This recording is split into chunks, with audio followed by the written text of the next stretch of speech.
La progression, c'est une chose. L'équipe du Canadien de Montréal, c'est une équipe qui n'est pas assez lourde, selon moi, et qui ne possède pas non plus assez de joueurs diversifiés. Donc, les joueurs de soutien ou les joueurs unidimensionnels, les joueurs de mission, sont pas assez...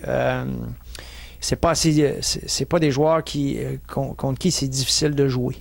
Je pense que ça, c'est l'élément le plus important que le Canadien doit retenir. L'autre élément important, c'est la ligne du centre.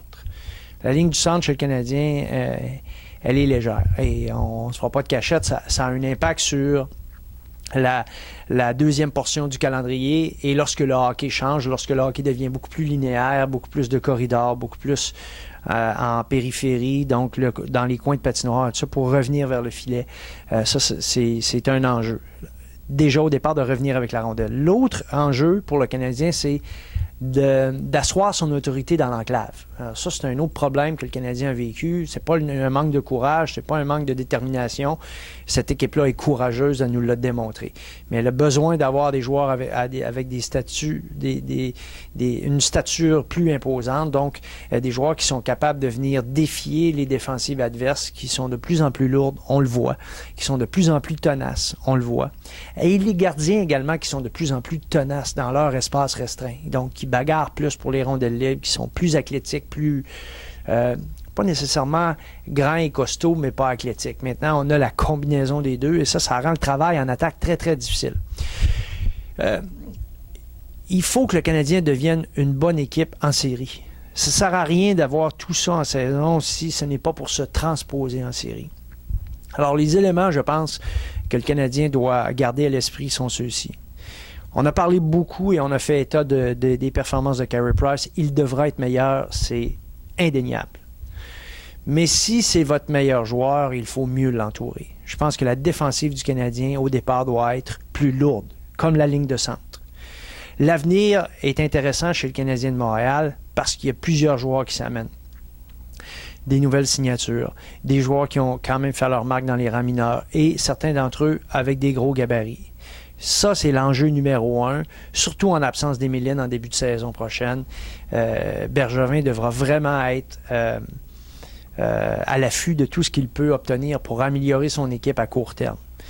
Troisième, quatrième trio, on doit définitivement faire du travail de reconstruction pour avoir justement ces gabarits imposants, ces joueurs qui, même s'ils sont unidimensionnels, sont capables de patiner avec des gars de la Ligue nationale, sont capables de jouer, mais actuellement, au moment où on se parle, les séries les séries d'après-saison continuent d'être présentées aux différents écrans à tous les soirs. Et s'il y a quelque chose qui marque mon attention ou qui retient mon attention, c'est les gabarits des troisième et quatrième trios. Très, très gros joueurs, rapides, très linéaires dans leur jeu, foncent au filet. Et ces joueurs-là marquent des buts souvent à cause des tirs du point d'appui, parce qu'ils sont capables d'asseoir leur autorité dans l'enclave et de défier la défensive et de déranger les gardiens et les défensives adverses. Donc ça, c'est quelque chose que le Canadien n'a pas, qu'il devra absolument avoir s'il veut aller plus loin en série. Quand on dit que les joueurs de soutien sont souvent des héros en série de fin de saison, mais c'est souvent pour ça. C'est parce qu'ils ont un gabarit plus imposant. Leur jeu est peut-être pas aussi élaboré, leur palette n'est pas aussi élaborée en termes d'habileté technique, c'est peut-être pas aussi élaboré, mais ils sont capables de créer de l'espace, de provoquer des situations et surtout de profiter de ces situations-là. Alors ça, c'est vraiment des enjeux très, très importants pour Marc Bergevin. Et je vous fais une petite prédiction.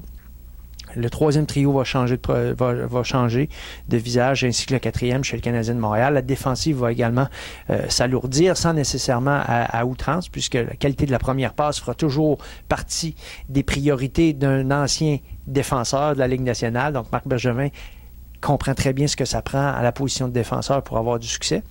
Mais en terminant, je vous dirai ceci.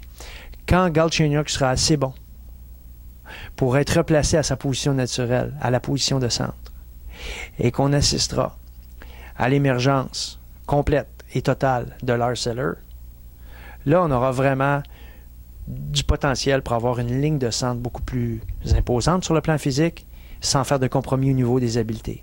Et là, Marc Bergevin aura de grandes décisions à prendre.